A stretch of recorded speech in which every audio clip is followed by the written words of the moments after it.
ফেরেশতারা বলল আমিন। রেগে মেগে আপনি আপনার মেয়েকে বললেন জীবনেও তোর কপালে স্বামীর ভাত জুটবে না। ফেরেশতারা আবারও বলল আমিন। আচ্ছা, আপনি না সেই ব্যক্তি যে তার নিজের জীবনের চাইতেও সন্তানকে বেশি ভালোবাসেন? আপনি না সেই ব্যক্তি যে তার সন্তানের জন্য হাসতে হাসতে নিজের জীবনটাও দিয়ে দিতে পারেন?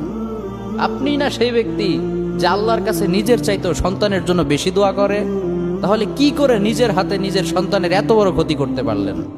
Doesn't make any sense. Common sense বলতে কিচ্ছু নাই আপনাদের? আপনারা কি জানেন না আপনাদের রাগের মাথায় বদদোয়া করাগুলো ফেরেশতারা আমিন বলে? দাওয়াতুল ওয়ালিদ আলা ওয়ালাদি, বাবা মা তার সন্তানের জন্য যেই দোয়া করে সেটা ভালো হোক কিংবা বদদোয়া হোক, আল্লাহ সেটাই কবুল করে নেয়।